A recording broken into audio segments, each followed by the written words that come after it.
Hello computer noobs, geeks and everything in between. Today I'm going to be doing a video on my iPhone, and I do apologise for the quality of this as it is filmed as a screen recording. I would like to do it with the camera set up on the phone to make it look better, but I haven't got this set up at the moment, so I apologise for that. What I'm going to do is a rundown of my first 10 tweaks, and I may do a couple more videos on the rest of them.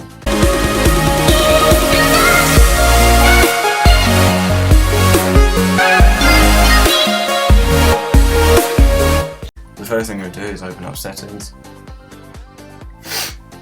and I'm going to go into my tweaks. Okay, so the first tweak I have is called Anchor. I currently haven't got it enabled, but what this allows you to do is place applications wherever you want, so you don't have to have them in the stock places that Apple limits you to. So the next tweak I've got is BottomBar, which there's no settings for this really. There's just the enabled or disabled option, and you just lock my. And you can see here that status bar is at the bottom of my lock screen. Okay, so next tweak I've got is CCBackground, and this tweak just allows you to add any image from your photo library onto your control center. And so you can select any image you want, and there are a couple of options. This is mainly for the iPhone 6, as I can't turn mine landscape anyway. So if I just show you this, you can see that I've got a background on there. So the next tweak is CCSettings. This you can just add a bunch of toggles. I find this quite useful because I like the 3G or cellular data, because I find it very useful for battery saving. You can add all these toggles. Yeah, so any one you want. You can see there's a lot of options.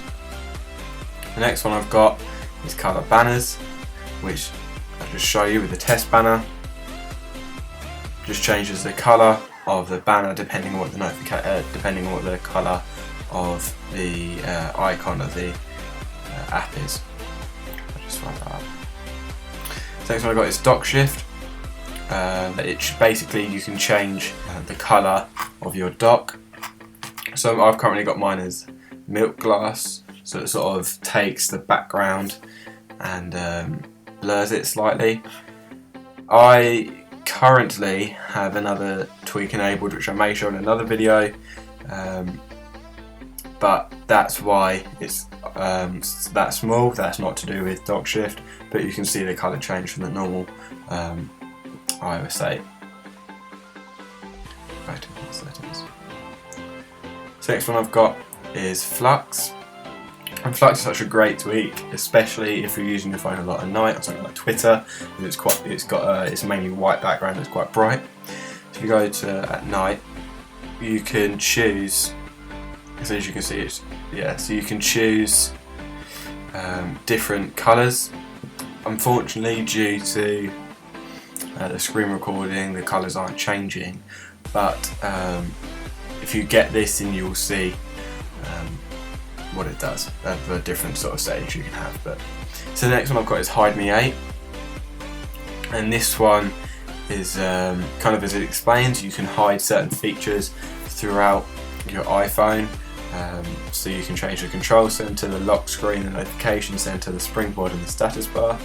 I don't use this much because I've got other tweaks that I use a lot, but I'm hiding all the grabbers on my lock screen to make them look nicer, so that's what that does. Local IAP store, a lot of people know about this. If you've got a jailbroken iPhone, you probably have this. You can get in-app purchases for free, which is what the IAP is, but you can only get it on non-server based games. So for games like Clash of Clans, it's quite a big one that annoys people. You can't get it on there because it's server based, but on little applications you can do that. So the final one I've got, the 10th one I've got for today, is LockGlyph. Now this, if I show you my appearance, I've currently got it set as Kingdom Hearts. It's not a default that comes with it. LockGlyph default's the one that comes with it, and you can change all the colours and stuff. Now what this does is changes the swipe to unlock icon. You can see mine there is that crown, which I think just looks so much nicer than the default one that's original. I've got that. So I just unlock that with my thumb. You can see how that behaves. So that's it. Thank you very much for watching this video, and let me know if you do want me to do any more. Thank you very much.